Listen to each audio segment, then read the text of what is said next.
Como dijimos, una de las cosas más difíciles que tenemos que lidiar a diario es la relación con otras personas, sobre todo por las diferencias que nosotros podemos tener, ¿sí? Somos diferentes, tenemos diferentes maneras de ver las cosas y solemos ser más exigentes con los demás, esperando que actúen de manera perfecta hacia nosotros, pero a menudo no somos igual de rigurosos con nosotros mismos en la forma en que tratamos a los demás. Es fácil ver la falta en nosotros, ¿sí? La paja en el hermano, podemos decir, pero más difícil es reflexionar sobre nuestras propias acciones o comportamientos, ¿sí? La viga que está en nuestros ojos, diría Jesucristo, ¿sí? Es más fácil ver en otros la paja que ver la viga en el ojo propio, ¿sí? Y habíamos visto nosotros la crueldad del hermano débil, también vimos la inmadurez del hermano fuerte, vimos también la unidad en las diferencias, y hoy vamos a ver un ingrediente indispensable para la unidad, ¿sí? Un ingrediente indispensable para la unidad. Les invito a que puedan acompañarme en Romanos capítulo 15, versículo 7.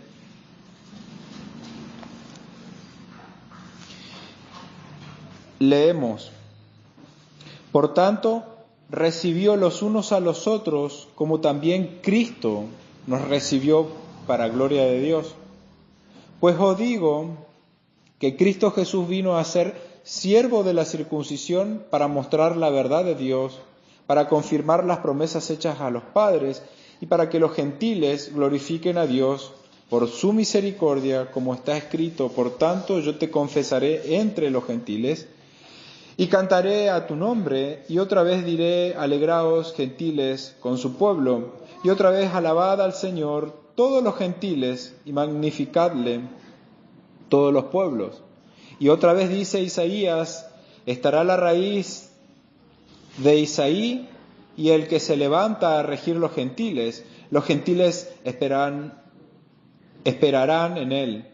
Y el Dios de esperanza os llene de todo gozo y paz en el creer, para que abundéis en esperanza por el poder del Espíritu Santo, ¿sí? De cierta manera vamos a ver un mandato, vamos a ver el plan y los resultados, ¿sí?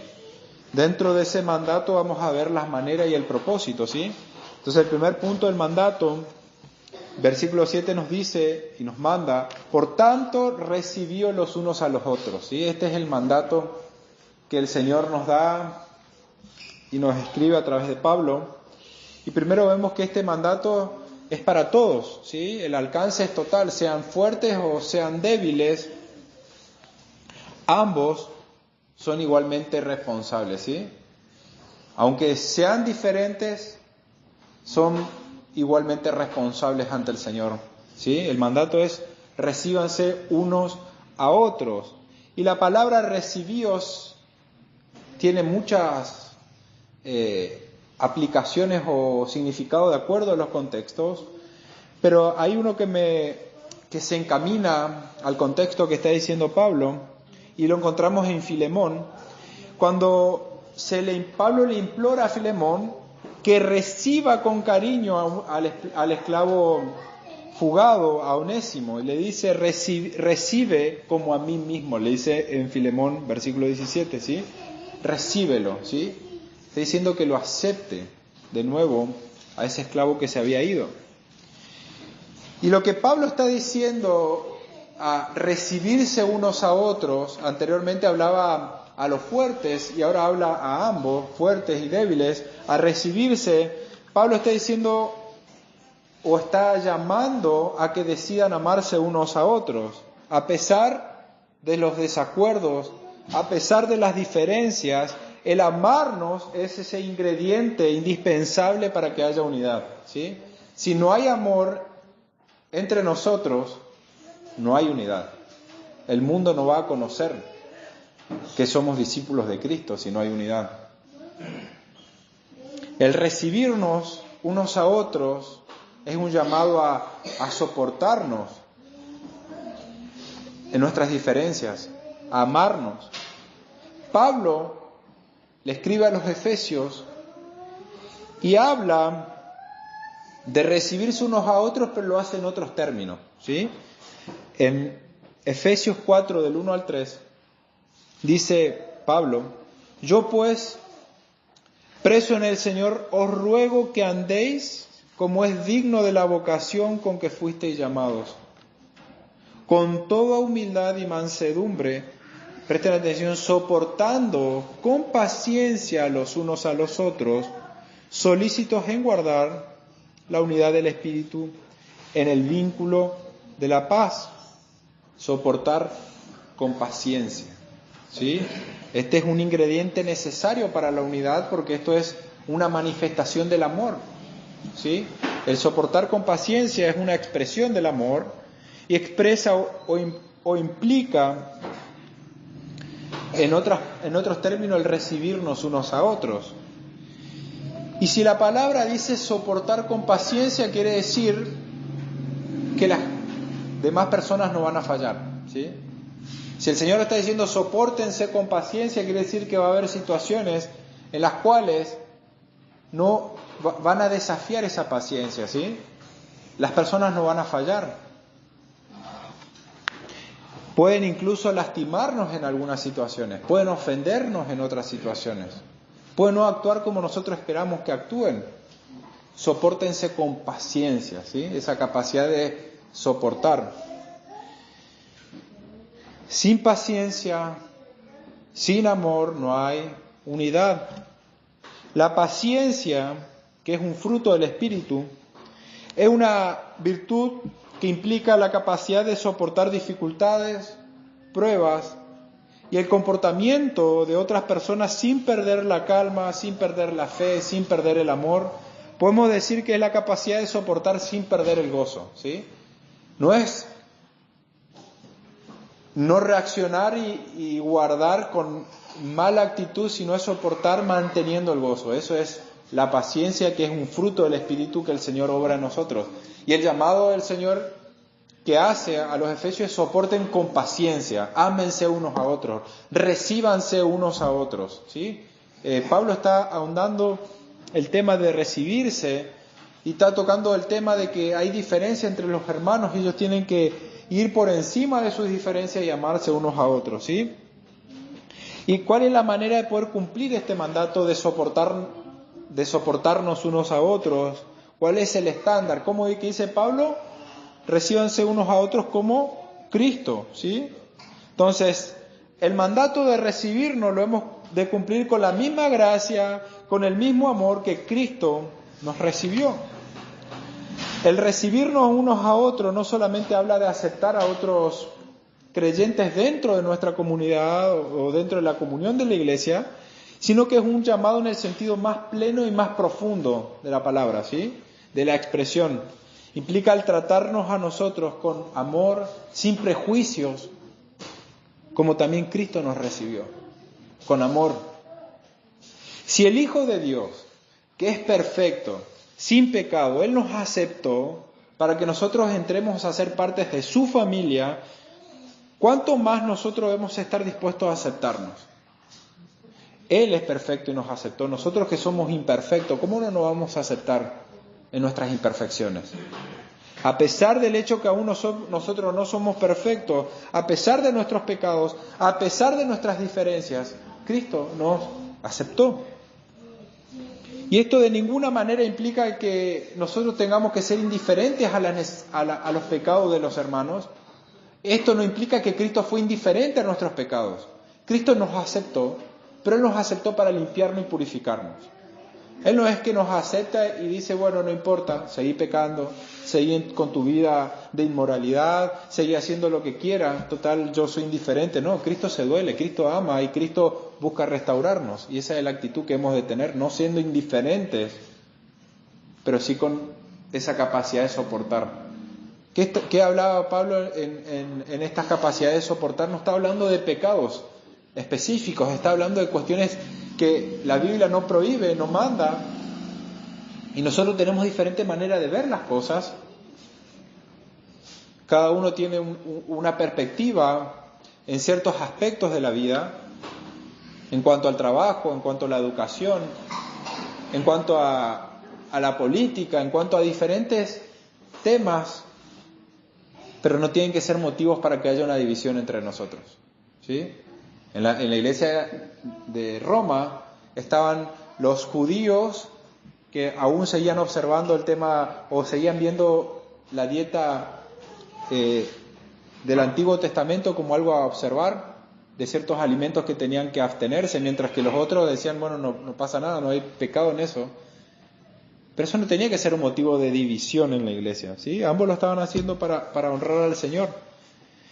Entonces, el aceptarnos unos a otros es vernos a nosotros como miembros de la familia, es no vernos como enemigos. Somos parte de una familia. No buscamos hacernos daños, buscamos restaurarnos, santificarnos como Cristo. Y cuando nos recibimos unos a otros, nosotros en realidad, ¿a quién le estamos recibiendo? A Cristo. Fíjense lo que dice Mateo 10:40. El que a vosotros recibe, a mí me recibe. Y el que me recibe, a mí recibe al que me envió. Entonces, cuando nosotros nos estamos recibiendo unos a otros, ¿a quién estamos recibiendo? A Cristo. Y Cristo dice que nosotros tenemos que recibirnos como Él nos recibió, ¿sí? Por lo tanto, recibirnos los unos a otros es también aceptar y recibir a Cristo, ¿sí? Entonces, cuando tenemos que soportarnos, pensemos, es Cristo obrando en el hermano, al quien tenemos que soportar, recibir. Los escribas, los fariseos hipócritas, los que eran justos en su propia opinión, criticaban a Jesús porque Él, ¿qué hacía? Dice que a los pecadores recibe y con ellos come, dice en Lucas, ¿sí? Criticándolo a Jesucristo, que Él recibía a los pecadores. Si Cristo te ama y Él decidió dar su vida por ti, ¿cómo yo no voy a querer amarte? ¿Cómo yo voy a querer poner pretexto a no amarte o a encontrar defectos si Cristo no los encontró y Él dio su vida por ti? ¿Sí? Ese es el pensamiento que tiene que reinar en nosotros cuando pensamos acerca de un hermano. Cristo dio su vida. Jesús, al decirnos en Mateo 11:29, dice: llevad mi yugo sobre vosotros y aprended de mí, que soy manso y humilde de corazón, y hallaréis descanso para vuestras almas. ¿Sí? O sea, Jesús nos está mandando a que nosotros aprendamos su ejemplo de mansedumbre, de bondad, de humildad. Aprendan de mí, que soy manso, ¿sí? Y humilde de corazón, y hallaréis descanso para vuestras almas. En Jesús podemos ver ese ejemplo, ¿sí? El recibirnos unos a otros como Cristo nos recibió, dice MacArthur, dice que es una marca de piedad y de temor al Señor. Queremos ver la marca de piedad en un hermano, en un cristiano, queremos ver la marca de piedad de nosotros, aprendamos a recibirnos unos a otros. Mientras que desobedecer a este mandato de recibirnos es una marca de carnalidad.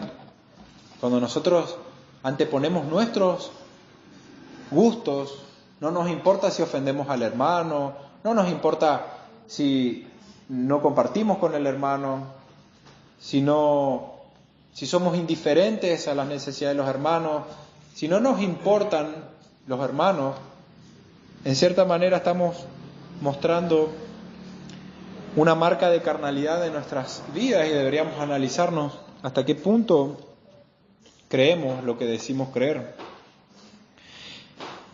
Y podríamos preguntarnos cómo es que Cristo nos recibe, porque Pablo dice que tenemos que recibirnos como Cristo nos recibió, ¿sí? Y hay al menos 4 características en la aceptación de los pecadores por parte de Cristo. Él nos acepta gozosamente con una disposición a perdonar, ¿sí? No es que Jesucristo nos acepta con mala gana, criticando, murmurando, sino que Él gozosamente recibe, ¿sí? Jesús, ante las críticas de los escribas y de los fariseos que le criticaban que Él recibía a los pecadores y comía con ellos, en ese contexto, lo está diciendo Lucas, en Lucas 15, versículo 3 al 7, Jesús le da una parábola y dice: ¿Qué hombre de vosotros, teniendo una oveja Si pierde una de ellas, no deja las 99 en el desierto y va tras la que se perdió hasta encontrarla. Y cuando la encuentra, ¿qué hace? ¿Se enoja con la oveja y le empieza a criticar a la oveja? ¿Por qué te fuiste? No, dice, cuando la encuentra, la pone sobre sus hombros, gozoso, y al llegar a casa reúne a sus amigos, vecinos, diciendo, gozaos conmigo, porque he encontrado mi oveja que se había perdido. Os digo que así habrá más gozo en el cielo por un pecador que se arrepiente que por 99 justos que no necesitan de arrepentimiento. ¿Sí? O que 99 que se consideran justos. ¿Sí? Cristo no nos recibe de mala gana. O rezongando, quejándose al Padre diciendo, mira la clase de oveja que me diste. Mira cómo se comporta. Mira que empieza a sacar una lista de críticas, no lo hace, sino que Él nos acepta con gozo y esa es la manera que tenemos que recibirnos unos a otros a pesar de nuestras diferencias. Fíjense hasta qué punto llega la actitud de Cristo, que frente a aquellos que lo estaban torturando y sometiéndolo a muerte, le dice, Padre, perdónalo porque no saben lo que hacen. Esa es la actitud de perdonar que tiene Cristo ante las ofensas de personas impías. Perdónalos, no saben lo que están haciendo. ¿Sí? Entonces Jesús nos acepta con gozo y con esa predisposición a perdonar. También en segundo lugar Él acepta a los pecadores para la salvación a pesar del pecado que hay en sus vidas. Cristo nos recibe a pesar de nuestros pecados. Él no dice deja tu pecado y ven a mí. Él dice a pesar de nuestros pecados. Romanos 5:8 dice, mas Dios muestra su amor con nosotros en que siendo aún pecadores, Cristo murió por nosotros. No es después de dejar de ser pecadores, siendo aún pecadores, Cristo murió por nosotros. Y Mateo 9:10 dice, y aconteció que estando Él sentado en la mesa de la casa, he aquí que muchos publicanos y pecadores que habían venido, se sentaron juntamente a la mesa con Jesús y sus discípulos. Y cuando vieron esto los fariseos dijeron a sus discípulos, ¿por qué come vuestro maestro con los publicanos y pecadores? Al oír esto Jesús les dijo, los sanos no tienen necesidad de médico, sino los enfermos. Id pues y aprended lo que significa misericordia quiero y no sacrificio, porque no he venido a llamar a justos, sino a pecadores al arrepentimiento. Entonces, Cristo nos recibe a pesar de nuestros pecados. Él viene a llamar a pecadores al arrepentimiento. Él viene a recibir a todos los que vienen a Él en arrepentimiento y en fe. Pero los que vienen a Cristo vienen con pecados, con defectos. Y aún después de llegar a los pies de Cristo, aún seguimos un proceso de santificación y Cristo aún nos sigue recibiendo a pesar de que no somos perfectos. Cristo también nos acepta de manera imparcial. Y esto es algo que a Pedro le costó mucho aprender o aceptarlo. De que el Señor pueda aceptarnos de manera imparcial. Que no nos acepta con preferencia. No es que tiene preferencia por los judíos o por los gentiles, por los hombres antes que por las mujeres. No es que el Señor tiene preferencias por unos antes que por otros. Y esto a Pedro le costó. En Hechos 10, versículos 34 y 35, dice, entonces Pedro, abriendo la boca, dijo, en verdad comprendo que Dios no hace acepción de personas, sino que en toda nación se agrada del que le teme y hace justicia. Entonces el Señor no hace acepción de personas. Él se agrada de personas de toda lengua y nación. ¿Cómo nosotros vamos a estar haciendo acepción de personas? Esto lo habla Santiago también. De hacer preferencia entre el que viene de una manera y entre el otro. No podemos tener o hacer esa preferencia. Y Jesús también nos acepta para la gloria de Dios. ¿Sí? El motivo por cual Él nos acepta es para la gloria de Dios. Digamos que esta es la característica más importante que constituye el motivo, que constituye la razón, que constituye el propósito de este mandato de recibirnos. ¿Por qué tenemos que recibirnos unos a otros? Porque es para la gloria de Dios. Si tenés que soportar las deficiencias de tus hermanos, si tenés que tolerar que hay cosas que no estás de acuerdo, o hay cosas que tienen que verlo. Si el motivo de hacerlo, de recibirlo con gozo, a pesar de sus pecados, es para la gloria de Dios, porque Dios es quien merece esa gloria. Efesios 1:5 dice, en amor habiéndonos predestinados para ser adoptados hijos suyos por medio de Jesucristo, según el puro afecto de su voluntad. ¿Para qué nos hizo el acepto? ¿Para qué nos adoptó? Dice Efesios, para la alabanza de la gloria de su gracia, con la cual nos hizo aceptos en el amado. ¿Sí? Ahora, nosotros fuimos predestinados como hijos de Dios para la alabanza de la gloria de su gracia. Y esta es la razón. Este es el propósito de Dios para nuestras vidas. Fuimos hechos para su gloria. No para nuestra gloria, no para nuestro propio orgullo, para nuestro propio desarrollo personal. Fuimos recibidos para su gloria. Y si Dios nos acepta, es porque no es porque somos perfectos. Si Dios me acepta a mí, no es porque soy perfecto. Si te acepta a ti, no es porque eres perfecto, porque eres mejor que el resto. Si Dios nos acepta, ¿por qué nos acepta Dios si somos tan imperfectos? Por Cristo. Dice que Él nos hizo aceptos en el amado. Él, Dios, solamente puede aceptarnos a nosotros porque nosotros estamos unidos a Cristo. No hay otra manera de que Dios pueda aceptarte a ti si no es por Cristo. Si tu fe no está descansando en Cristo, si la esperanza de salvación no radica en Cristo, si no estás siguiendo a Cristo, que es el resultado de creer verdaderamente, si no estás siendo un discípulo de Cristo, que es la evidencia más palpable de estar siguiéndole, si no estás amando a tu hermano como el Señor está mandando, si no tenés el deseo, si no hay una lucha en vos por amar al hermano, si eres indiferente al hermano, ¿cómo puedes ser acepto ante Dios? Porque eso indicaría que no estás en Cristo. Cristo nos hizo aceptos en Él y Él nos preparó o Él nos predestinó para buenas obras, para la alabanza de su gloria. Y acá dice Pablo que nosotros tenemos que recibirnos para la gloria de Dios. Por lo tanto, todos los que estamos en Cristo, aquellos que creemos en Él, deberíamos aceptarnos porque el propósito, el mandato del Señor de poder recibirnos, de poder aceptarnos, de poder amarnos es su gloria. ¿Sí? No hay otro fin más grande. Ese es el fin principal del hombre. Dice el catecismo, el fin principal del hombre es glorificar a Dios y disfrutar de Él. Vamos a disfrutar de Dios cuando vivimos según sus estándares. Vamos a disfrutar de la comunión en la iglesia cuando contribuyamos a esa unidad amándonos, recibiéndonos unos a otros.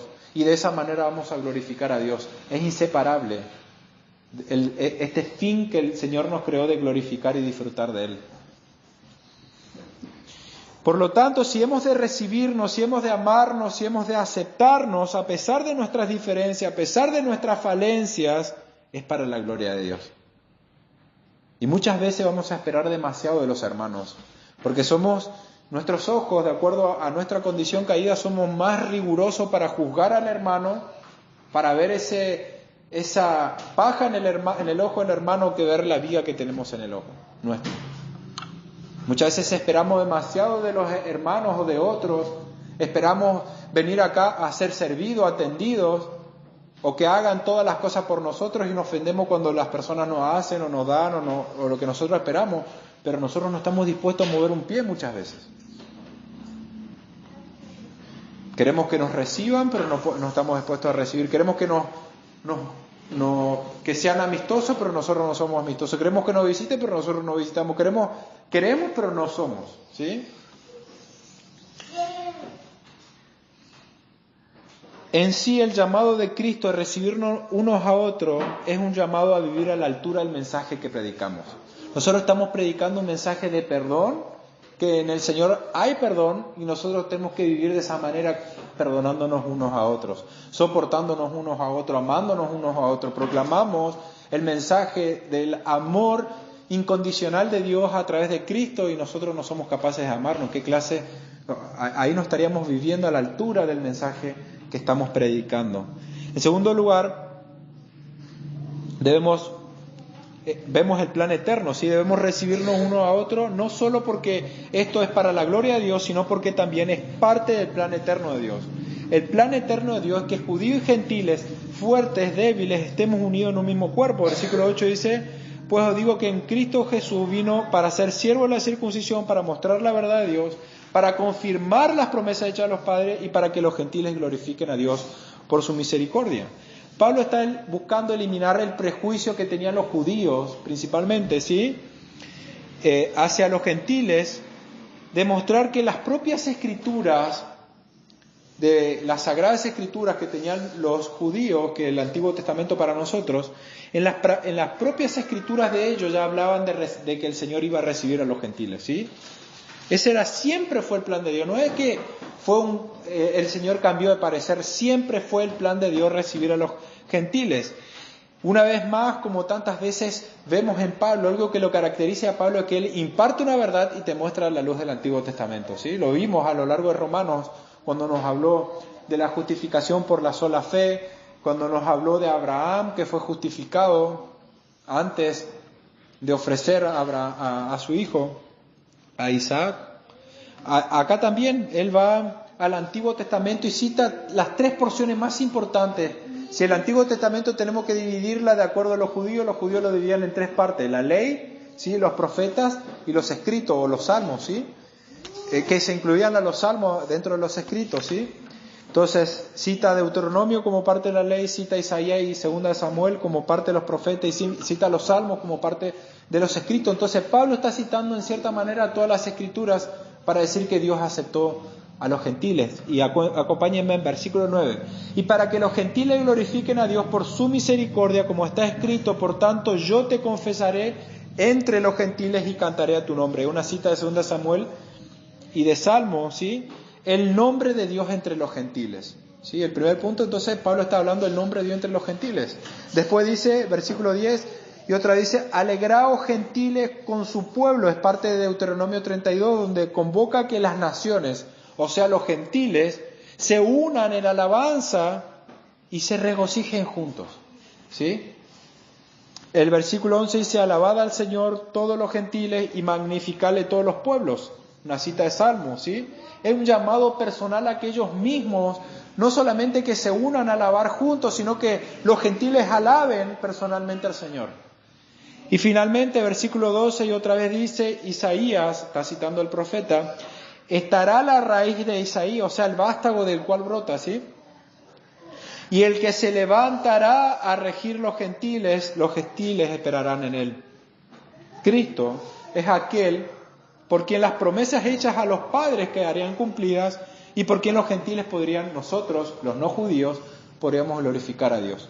O sea que sin Cristo no se podría cumplir las promesas hechas a los patriarcas, a los antiguos, a los padres, aquellos a quienes se les había entregado las escrituras, las promesas a los cuales se les había entregado las promesas, no se podían haber cumplidas sin Cristo. Y por otro lado, los gentiles no podrían glorificar a Dios porque no hubiesen alcanzado la misericordia.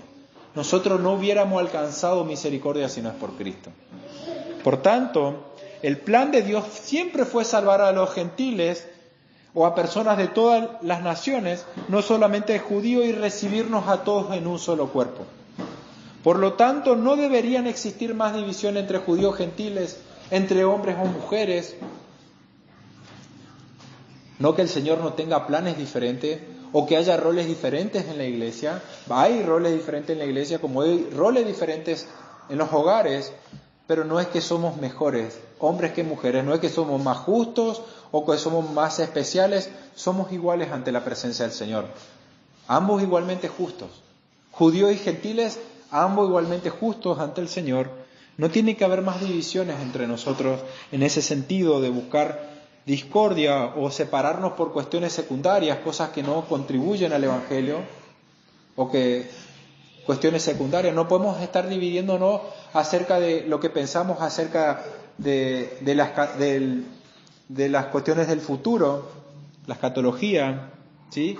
U otros temas. Por eso podemos mantener unidad con ciertos hermanos. Hay ciertos pastores que predican la verdad y que podemos no estar de acuerdo al 100%, pero podemos estar unidos con ellos porque predican la verdad. MacArthur, Sugel, pastores que tienen diferentes puntos de vista en cuestiones secundarias, pero en lo esencial, unidad, ¿sí?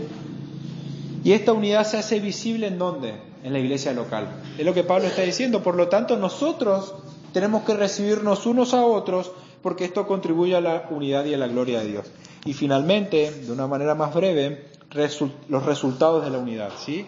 Gozo, esperanza y paz y esperanza, ¿sí? Debemos recibirnos unos a otros, ¿por qué? Porque esto contribuye a la unidad y da gloria a Dios. ¿Y cuáles son los resultados de esta unidad? Que es el producto de recibirnos unos a otros. ¿Cuál es el resultado? Es gozo, paz y esperanza. Versículo 13, el Dios de esperanza os llene de todo gozo y paz en el creer, para que abundéis en esperanza por el Espíritu Santo. El anhelo de Pablo, lo que termina contribuyendo en una oración, es que los hermanos en Roma experimenten gozo y paz en el creer. Pablo exhorta que tanto débiles como fuertes se reciban mutuamente para que puedan experimentar gozo y paz.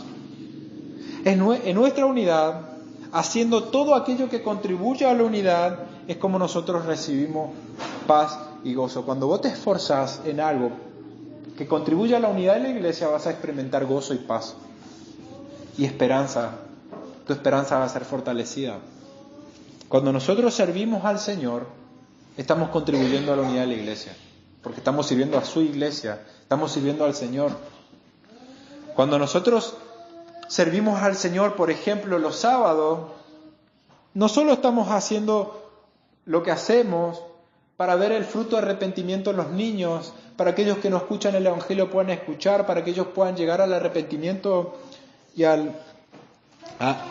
ellos puedan llegar a la verdad, sino que lo estamos haciendo, cuando estamos sirviendo, ya sea preparando la merienda, ya sea en la limpieza, ya sea impartiendo enseñanza, estamos contribuyendo a la unidad de la iglesia porque estamos trabajando juntos por un mismo propósito. Cuando servimos, estamos contribuyendo a la unidad. Si no estamos sirviendo, no estamos contribuyendo a la unidad.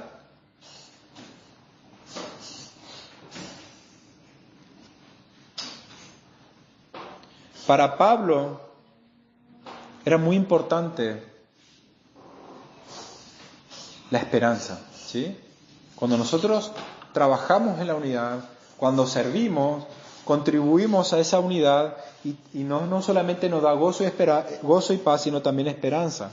La esperanza para Pablo era el fundamento sólido de la bienaventuranza futura, del gozo futuro, ¿sí? Pero la esperanza es ese fundamento.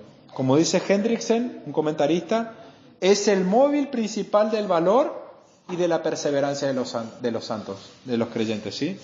O sea que la esperanza en nosotros nos ayuda a perseverar, nos ayuda a tener paciencia, veíamos anteriormente. Si nosotros no tenemos esperanza, podemos cerrarnos en nosotros mismos nuestros problemas, pero si nuestra esperanza es animada y crece, nosotros tenemos más capacidad de soportar en medio de las aflicciones, de no afligirnos, de no desanimarnos, de no deprimirnos, porque tenemos una firme esperanza.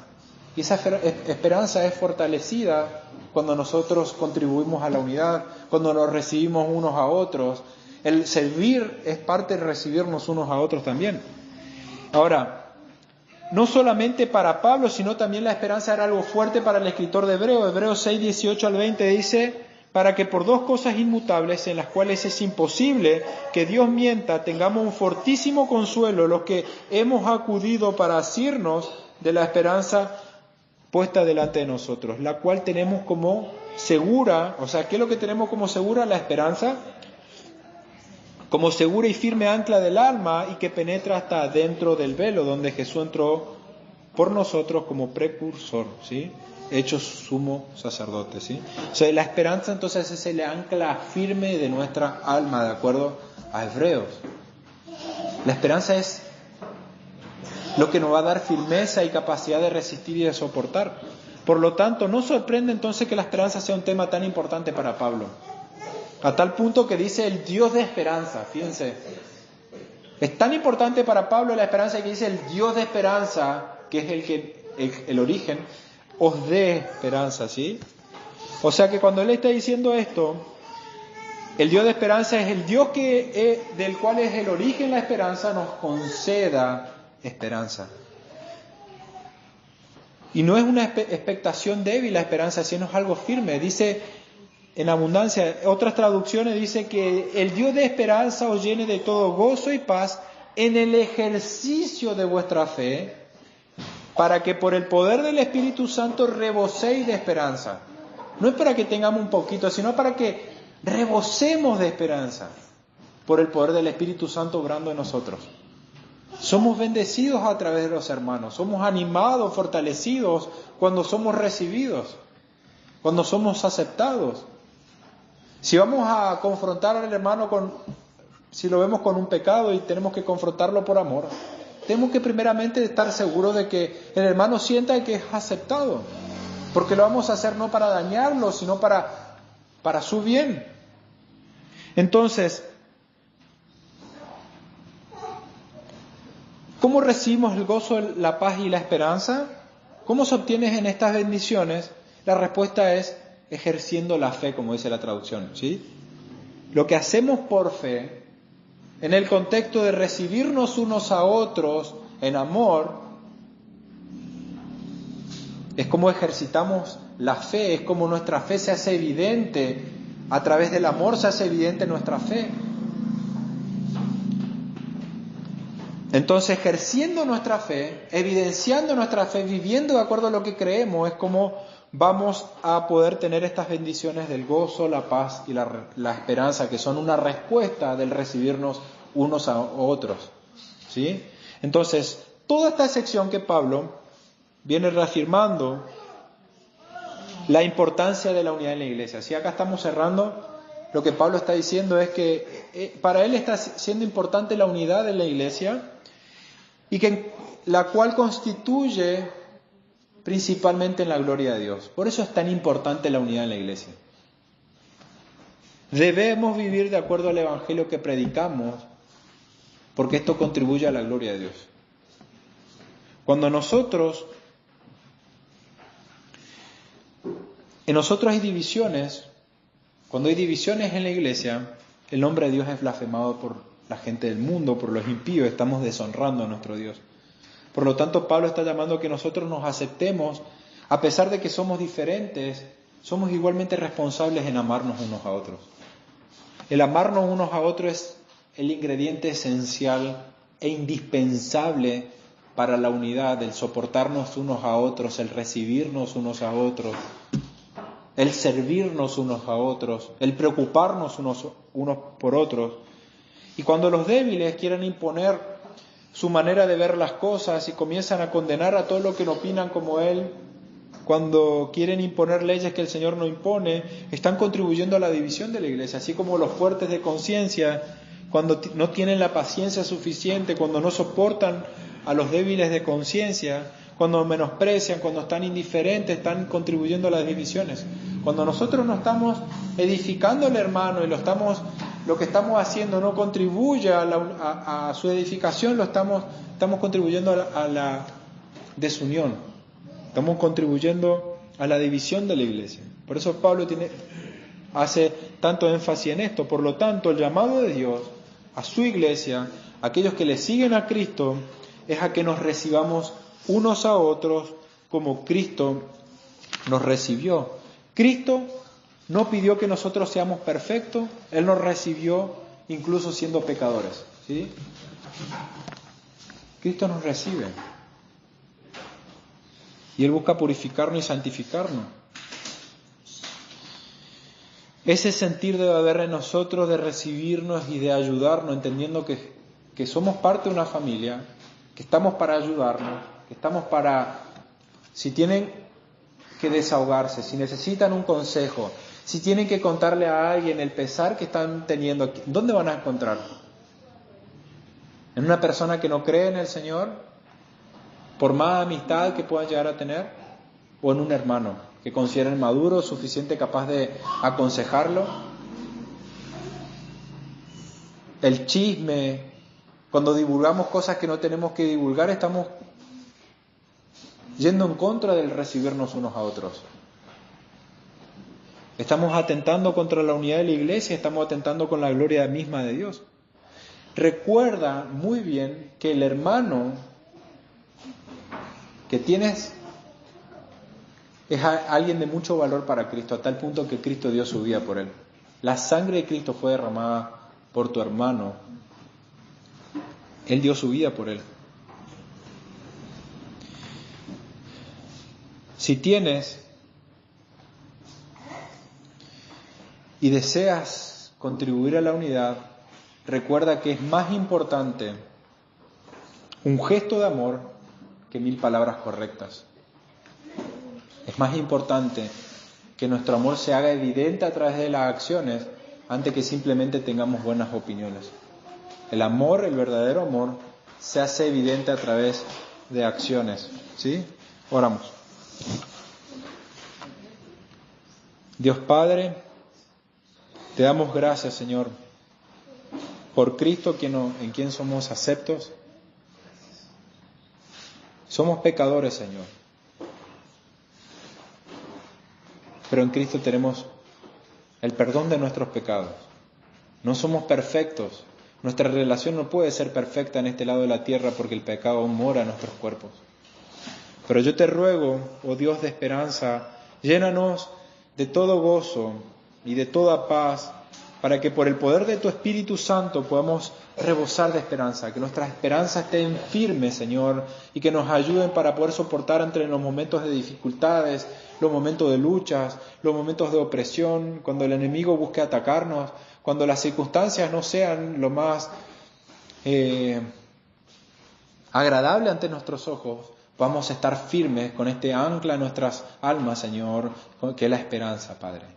Yo te ruego que tú nos ayudes a poder contribuir unos a otros, que de una manera concreta podamos en esta semana ver cómo podemos contribuir a la unidad, cómo podemos recibir unos a otros, si verdaderamente nos estamos recibiendo unos a otros o simplemente estamos teniendo una actitud crítica, Señor, una actitud de inmadurez, una actitud de discordia. Yo te ruego, Señor, por la unidad de tu iglesia, para que puedas edificar tu iglesia, que Cristo pueda edificar su iglesia a través de los hermanos.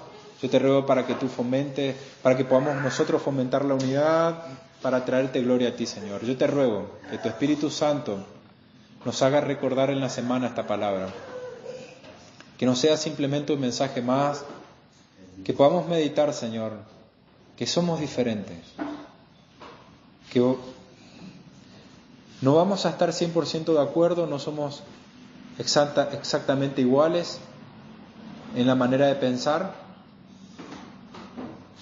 pero yo te ruego que tú nos ayudes a poder tener esa paciencia que Cristo tuvo con nosotros, a poder recibirnos, aceptarnos, amarnos. Yo te ruego, Señor, que podamos ser testigos, Señor, de una verdadera unidad, que haya un despertar, un deseo, Señor, por honrarte a ti, Padre, sabiendo que todos somos piezas importantes del cuerpo para darte gloria a ti, Señor, con diferentes capacidades, con diferentes dones, con diferentes talentos. Tú nos has hecho parte y miembros de un cuerpo para que nos edifiquemos y para que te podamos dar gloria a ti, Señor. Te alabamos en el nombre de Cristo Jesús. Amén.